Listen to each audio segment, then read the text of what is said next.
Hi everybody, I just wanted to make a quick little update as well as answer all of your questions about what was happening with my back injury. Some of you may have noticed either on YouTube or on Instagram that I have been struggling with my back, specifically my sacroiliac joint, for over a year. It's been a problem almost since I moved here, which was August of 2021.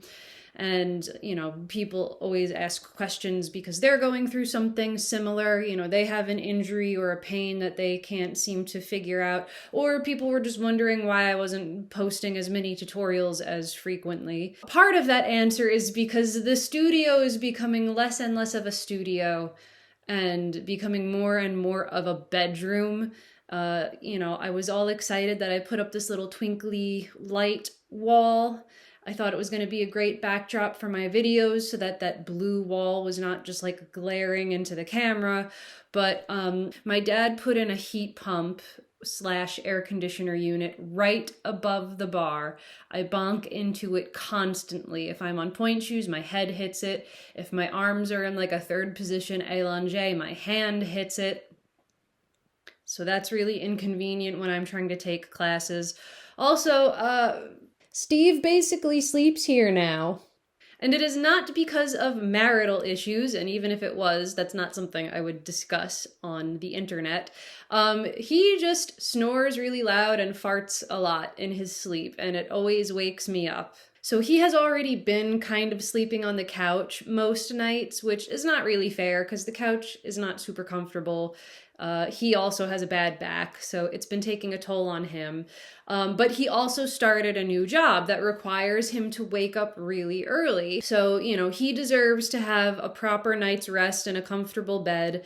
So, we dropped down this mattress and kind of put it in the corner of the studio, and that's kind of where he's been sleeping so he can rest. He doesn't have to worry about waking me up, and he can wake up early for his job without disturbing me. So this was a bedroom. I turned it into a studio, and now it's slowly turning back into a bedroom. So it's difficult to get a good tutorial when the bed is dropped down on the floor like this. The original goal was to have a Murphy bed in this closet where we could just fold it up and down, but a good Murphy bed frame is nearly $1,000, and we're not there yet. So other than that, I am mostly teaching in person at a dance studio in State College. I am there almost every day, 4 to 5 days a week. The other ballet teacher just had a baby, so she was gone for a while, and I was taking over her classes. It seems like she's coming back. And it also seems that once their recital is over and once I go into the summer schedule and next school session, next fall, teaching schedule, my teaching hours will be condensed. So I'll be there for, maybe 4 or 5 hours at a time, but only 2 days a week, which is actually much more efficient. That's kind of how I like it. Instead of driving an hour to teach an hour and come back home, I've been spending a lot of money on gas. So those are really the only significant updates that have happened so far. I am still trying to wrangle together some of my former colleagues to make a dance music video. I don't know if I'm actually going to get to make a performing ballet company because there are no there's no serious ballet here in my area. I would have to travel 2 hours in either direction to find real serious ballet schools, ballet performing companies. Most studios, if they have a ballet program, it's just because ballet is required for the kids to be on the competition team, which is kind of the position I'm in. The ballet students that I'm teaching do not want to be ballet dancers. They want to be on their competition teams, and they're required to take ballet. That's just what it is, at least around here. That being said, the kids are still pretty great. I have a blast with them. The tweens and the teens, I'm teaching them some very complex choreography, and they pick it up. I try to stick to the original classical repertoire from the major ballets. I really don't like to alter the classical choreography. I like when my students have the experience of performing the same steps that the real professional ballet companies do. So I'm teaching them Paquita and Swan Lake and La Bayadere and Coppelia, and I really do not alter the choreography that much. Maybe if it's like a quick tempo and, you know, I need them to do entrechats or cabrioles or something, I'll change it to just a sauté or just an assemblée or something. Little tiny things like that, but pretty much everything the same. And that is really one of my favorite things to do. I really do love teaching the classical choreography. Anyway, on to the back, the lower back, the sacroiliac problems. So I finally think I got down to the bottom of it. I know previously I made some updates saying like, oh, it's just because I'm hypermobile and this is life now. Or like, oh, I have sacrum torsion. That's what's been causing the problem. Both those things are true, but that wasn't the actual problem. So I'm going to mention some things that happened a long time ago. I'm going to mention some dates and some injuries, and they might not seem significant. You might not understand how it relates to all the junk that was happening with my back, but I promise I will explain how they are related and how they all kind of contributed to this one like shitstorm that was living in my lower back. So you all remember when I was dancing for Benjamin Briones, that piece of shit in New York? I know I started out that job with rose-colored glasses, but he turned out to be pretty horrible, and his ballet company no longer exists, and I'm glad. So one of the last performances we did was during the pandemic, or like we're still in a pandemic, but it was during the height of the pandemic where there were still not a lot of in-person, in-theater performances. This was still during a time where companies were kind of performing outside or filming videos and having like, you know, virtual performances and stuff like that. That was the performance that we did outside in Times Square in March on a freezing cold day, and there was a below freezing wind chill, and that day fucked up my immune system so much, and now I have fibromyalgia because of it. Thanks, Benjamin. The other thing that I have to thank Benjamin for is when we were rehearsing for that piece, we were in this janky studio in Coney Island. There were like holes in the wall. There were like soft spots in the floor. There was like tape and marley bubbling and ripping up. I sprained my ankle very badly on one of the last rehearsals. So we're talking like February or March of 2021. I sprained my ankle really badly. And like I should note, my right ankle is already bad. It is already prone to sprains. You know, it's not new for me to roll my ankle, but at that janky studio with the messed up floor and the sneakers that we were wearing, because we weren't going to dance outside in slippers. We were going to perform in the street in sneakers. So we were rehearsing in sneakers to get used to the feeling of it.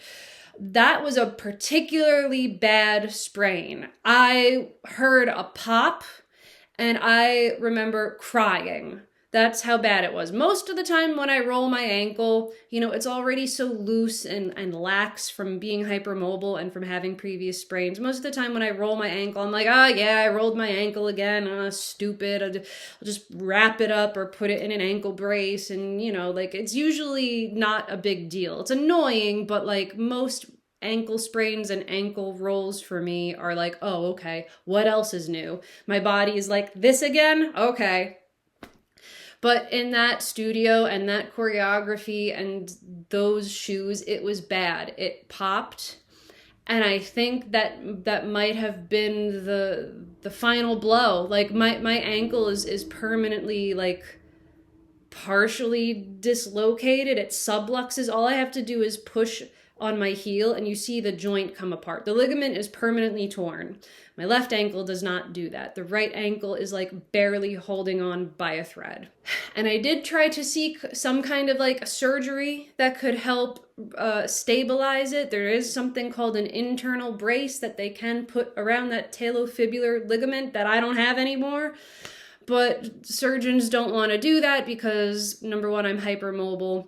That makes me a poor healer, so I might not have a great success story, and that makes them look bad for their track record. And also there were concerns that if they did do that, I would not be able to point my foot properly, the way that ballet requires a pointed foot, and might not be able to dance on point shoes. So what does a sprained ankle have to do with a back injury? We'll get there. But keep in mind, like, that was probably the worst sprain I've had, and that was probably just like the final blow. Because it was right after that, I started having weird back pain.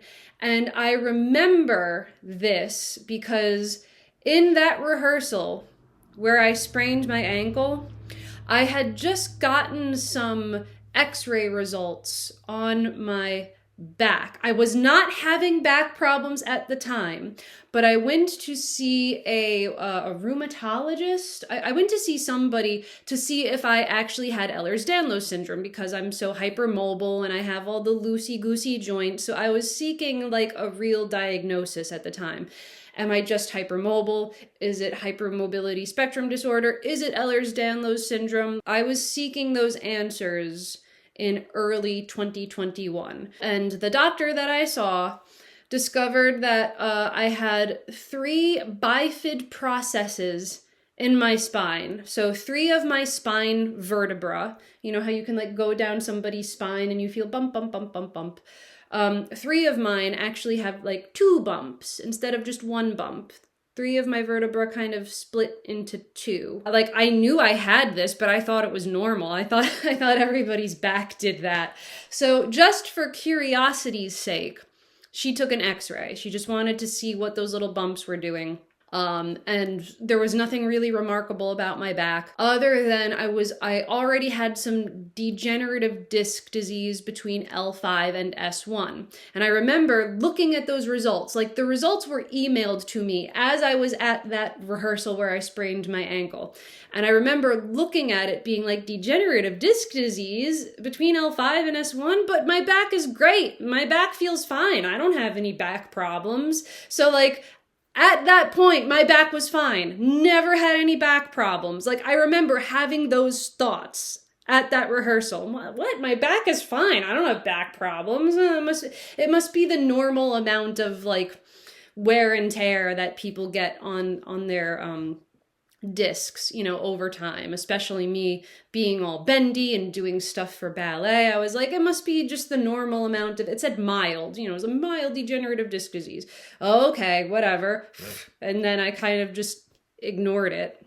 So weirdly, the day that I find out my back is degenerating was also the day that I sprained my bad ankle, and I was very upset because, you know, it just feels like my body is falling apart. So I wrapped up my ankle real good. I wore a high top Converse sneaker and laced it really tight so that it would support the ankle. We did the performance in the sub-freezing wind tunnel of Times Square. So that was March of 2021. So obviously I took some time off to like rest my ankle and allow it to recover before going back to like, you know, dance classes. And everything is going pretty good until May 1st. May 1st, I was actually feeling good. I was like, wow, I think my ankle is actually back to normal. I can, you know, start, you know, really going full energy again. I don't have to be afraid anymore. I remember like it was yesterday, May 1st, 2021. I'm taking ballet with my coach, Irina, the one that's in Long Island, the one that I swear by, my most beloved ballet coach, who is like the encyclopedia of Vaganova technique. I was in studio taking her class. And I was feeling really good. And we were preparing to do a petit allegro combination. So I think it was an ensemble combination. So I'm waiting to go. We're like waiting for the music. And I didn't even start yet. Like I didn't even start the first jump. Like I went to do a glissade. You know, that involves the lower back, hips, thighs, butt, all that stuff. To do a glissade, to open and close again, and that's a lot of like weird mechanical things happening in the lower body. So I literally was about to do my first glissade and I just fell. I just fell to the floor. My lower back, something really weird happened. It just locked up it spasmed, my legs gave out from under me, and I cried, first of all, because I was scared, like, why did my legs just stop working? And second, it was the pain. Like, why would my lower back hurt so much? I was doing so good. Like, this tiny little movement just broke my back. What's going on? I had trouble getting up and I had trouble walking. I obviously did not finish the class. I did not finish the Petit Allegro or Medium Allegro or Grand Allegro. And, I was like, okay, this is really bad and really weird. I guess I'll just rest. Maybe it's a fluke. This did happen to me like one time before when I was in high school. I was just sitting in my desk in a weird position and I tried to stand up and I couldn't stand up. Like, I couldn't move my legs. Something just kind of like locked up. There was like one other time in my life that happened. And I was like, okay, it's just a fluke. My body is weird. My body does weird stuff. Maybe I should just rest and then, come back to class later. I rested for about a week. I feel okay. I start coming back to ballet class and I can't do big jumps. I still can't do a big jump. I can't do a soda shah anymore. And I was like, oh, okay, at least I'm mostly feeling okay. I can do most of class. I just can't leap anymore. Okay, no big deal. It'll come back. Just keep being careful. Just keep, stay in shape. Keep stretching. Keep stretching. That's one of the things that was making it worse. Keep stretching, blah, blah, blah. It'll come back. So I keep going to class. Couldn't do Grand Allegro. Okay, fine. But then I noticed I couldn't do Medium Allegro. Next class, I can't do Petit Allegro. Really hurts. It really hurts to jump. Okay, well, as long as I can do the bar and do like a nice center tendu adagio and maybe like turns across the floor, that's fine. I'll take what I can get. That's fine. Couldn't turn. I stopped being able to turn. I couldn't waltz across the floor. I couldn't do pirouettes. Okay, weird, but I'm happy to just get through the bar. I'm happy to just be here. I'm just happy to be here, man.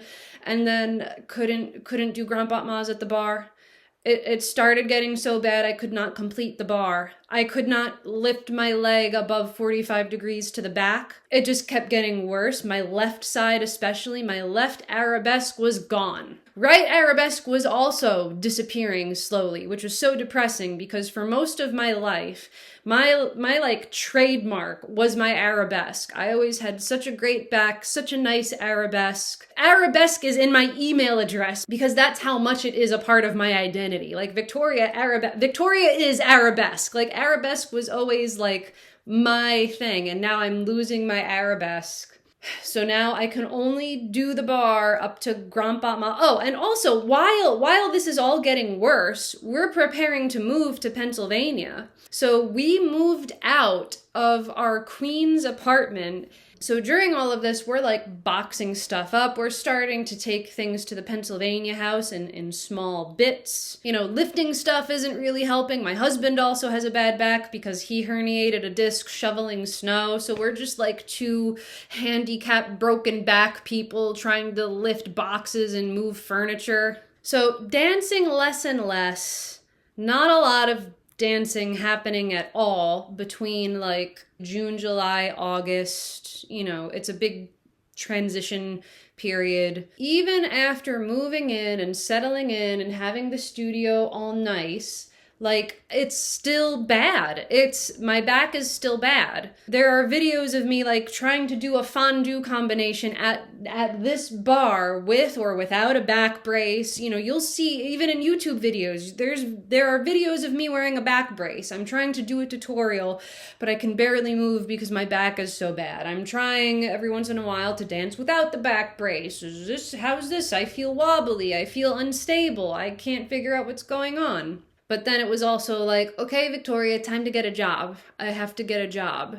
And what the heck is there to do out here besides be a dairy farmer? I applied to some studios, and the studio that I teach at now was a new studio opening in June of 2022. So I was pretty much part of the faculty from day one. And I was nervous before I started teaching. I remember saying in previous videos, it was like, oh, I'm going to start teaching. I'm going to start a new job. I'm a little nervous because my back is so bad. And, I really muscled through it. I continue to muscle through it.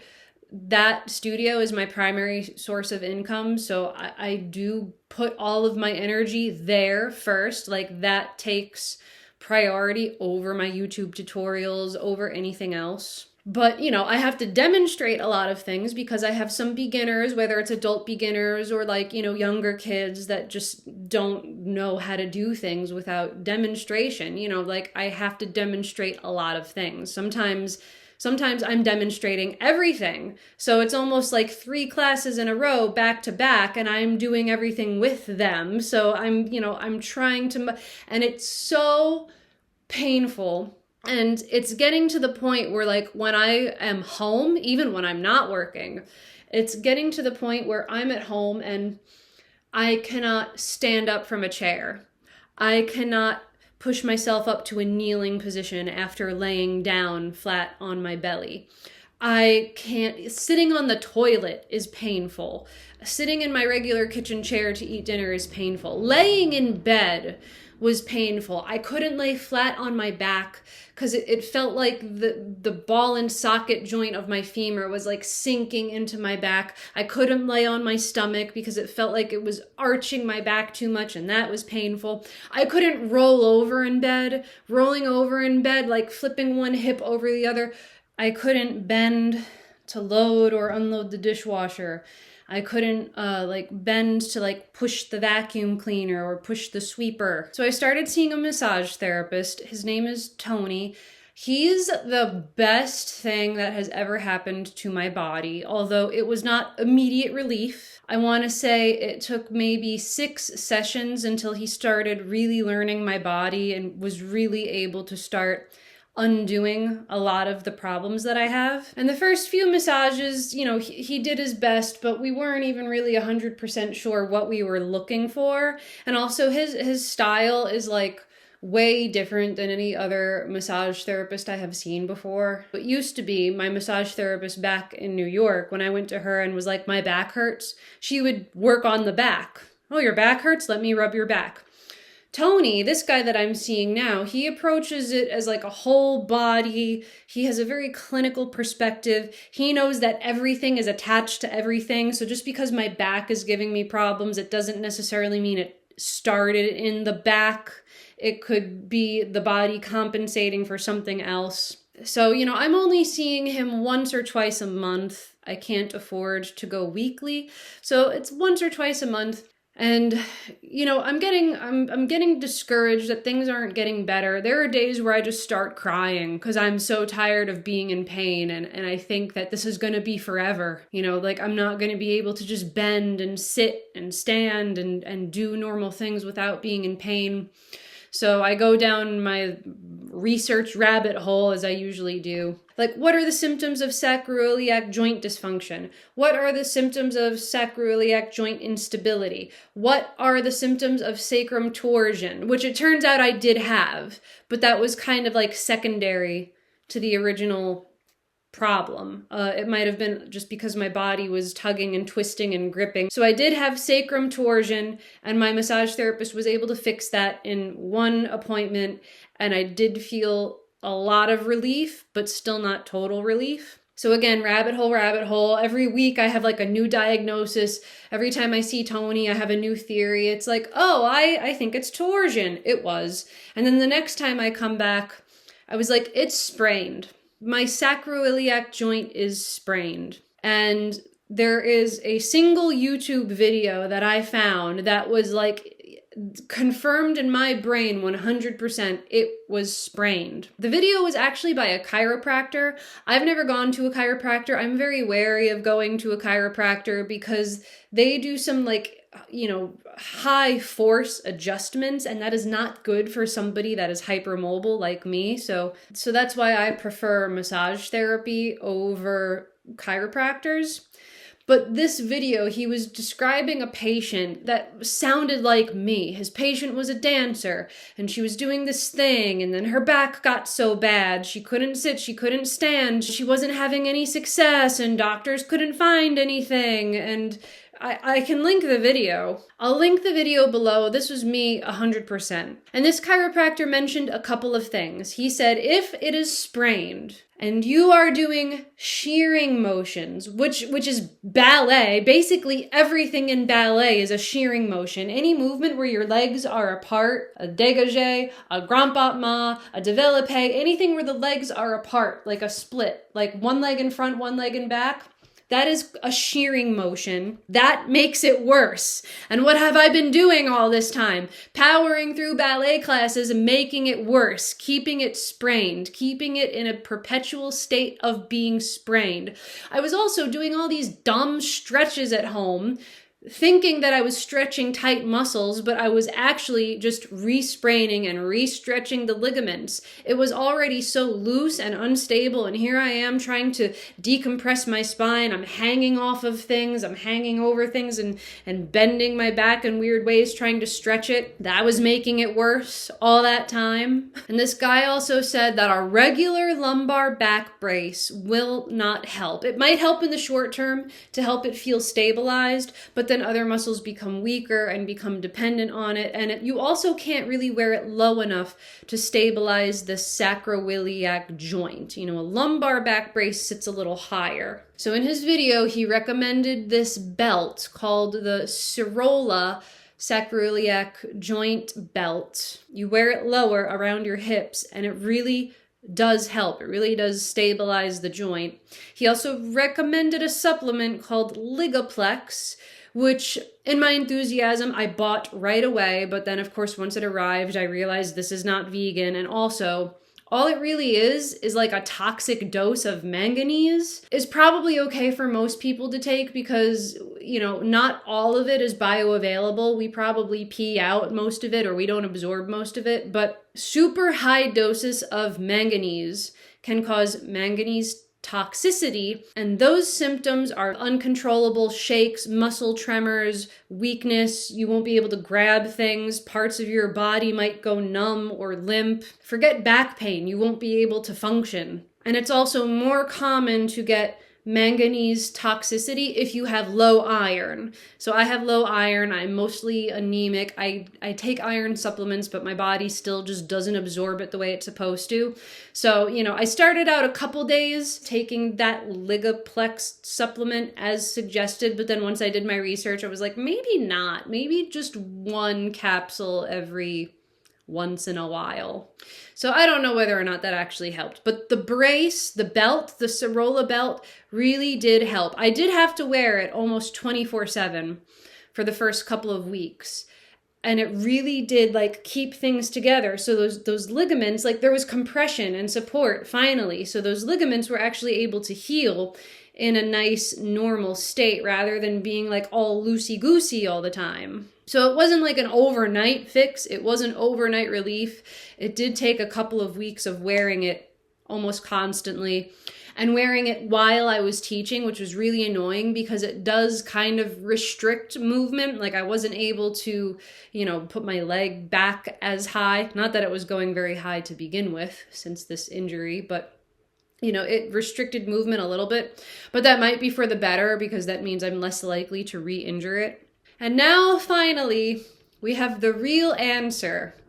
On March 26th, I went for a nice long 90-minute massage with Tony. And I said to him, I was like, look, my back is feeling a lot better. I've been wearing this brace. The sprain pain is mostly gone, but I'm still feeling this weird tugging I don't know if it's the QL muscle. I don't know if it's one of the longer lumborum muscles, the iliocostalis muscle. Like, I don't know. There's something in my left side that is still just eating at me. Every time I try to bend to the side, it spasms, it locks up, and then the pain goes down into my sacrum. And here I think I've just undid all my progress. It's a very weird long massage because he's trying to figure out what is causing this left side to lock up. And as I said, he's the type of person that looks at the whole body. He knows that the body likes to compensate in crisscross patterns. So even though my back is the problem, he's doing all this work on my right leg, my right calf, my right hip. Finally, he gets to the ankle and he's like, all of your ankle problems are being stored right up here. And I was like, what? And he's like, yeah. He was like, I could not get this up here to release until I did some stuff, some witchcraft, whatever magic he does. He was like, the left side of your back would not release until I released something down here in your right ankle. And most people, when I tell you this, they're like, what? What? How could a bad ankle affect your back? But some people who, if you know anything about anatomy, if you know anything about physiology, about how the body compensates for injuries, if you've ever had an injury on one side and felt the other side getting worse in some way, like to some of you, this may not be a surprise at all. Oh yeah, right ankle, left back, of course, makes total sense. But most people would be like, how? But like, I don't even question it anymore because that day he did whatever magic he did on my right ankle. The left side of my back got so much better. That was the best I felt. After that day, March 26th, my 90-minute massage with Tony, that was the best I ever felt. I was almost 100%. I really thought, I was like, I can jump again. I can do my key tree jumps, firebird jumps. I can fold backwards like a pretzel again. Like, I felt so good. But of course, in my enthusiasm, I push my body to do things that it's not quite ready to do. So like it feels good, but it's not strong. You know, it's still weak. It's still in this very weakened state. I have to build up the strength again properly and correctly. But, you know, I'm so impatient. I'm just like, I'm ready to go. Balançoire, grand pas ma. Oops. So, of course, you know, it's 2 steps forward, 1 step backwards. It was finally getting so much better, but you know, I still am prone to pushing it, to irritating it. When I'm demonstrating and when I'm teaching, now I'm getting so excited that I can like jump again and show them how to properly do the jump. That irritates it again. So, you know, of course, as much as I think or want it to be 100% better, it's not 100% better. It was feeling almost 100% better until I was teaching yesterday and I demonstrated some jumps that I should not have. So now it's only like 70% better. But at least I know now that when I'm feeling that pain, when I'm having trouble just doing basic transition movements, laying to sitting, sitting to standing, rolling over in bed, when I start having that pain again, now I know like, oh, it's time to put the brace back on. My ligaments are irritated. My ligaments are overextended again. I need that support. And now I know I can go to Tony and be like, those ligaments are acting up again, but also my back, you know, that left side of my back is being a pain in the butt again because I'm asking it to do more demanding things now that I'm feeling better. So like, you know, this, even though it felt like it was 100% fixed in one session, he did say that may help for a little while. It's still going to come back. The body has these nice little bad habits that it likes to revert to. But one of the things about the way he does massages is he tries to undo that. He tries to like undo the body's bad habits. He tries to tell it, no, you can't store the problems here. The problem is down here in the ankle and we're going to take care of that. So it is something that requires regular maintenance. And every week is different. You know, some weeks I go to him and I'm like, oh my God, I need this massage. I'm hurting so much.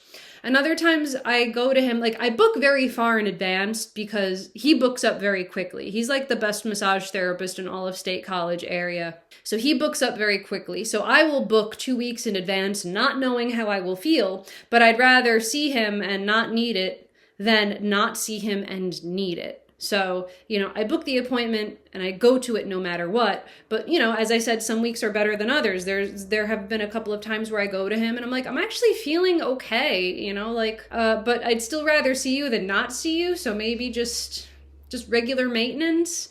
So every week is different. I definitely think I'm on the upswing, even though it's 2 steps forward, 1 step back. Prior to these last few massages and prior to that Sorolla belt, it used to be 1 step forward and 5 steps back. But, everyone's like, oh, what happened with your back? Did you ever find the cause? What's making it feel better? And it was like my back, it could be so many things overlap. Me just being hypermobile already can create many problems. But I think it was that ankle sprain, the really bad ankle sprain, that started paving the way for that back injury, because it was right after that I was trying to go back to a regular ballet class and then my back just locked up. The back somehow wanted to compensate for the ankle. But I do believe it because I don't like it when doctors try to compartmentalize the body. Everything affects everything else. And my massage therapist, proves that all the time. Every time I go in with a complaint, I'm like, oh, I'm hurting here, so he's going to work here. And then the source of the pain, he calls it chasing dysfunction rather than chasing pain. So the fact that something here hurts, okay, fine, great, that hurts, but why? Why does it hurt? What is causing it to hurt there? He doesn't want to just target the painful spot. He wants to target where it's coming from. He wants to target the spot that is starting that feedback pattern. So, if you're having back problems, if you're struggling with one side of your back, it could actually be your body storing all the injuries and problems from something else, from something on the other side of your body. So yes, for me, it was a lot of things, but if what my massage therapist says is true, then that ankle sprain, and chronologically it makes sense. I wasn't thinking about that ankle sprain at the time, but when I go back and pick apart my timeline and look at my old posts, and I even had to go back and look at my texts to my husband, when that first spasm happened in my back in ballet, I was like, this all makes sense. None of this started until Benjamin, that piece of shit. And it all kind of started from that ankle. I had 0 back problems until ankle.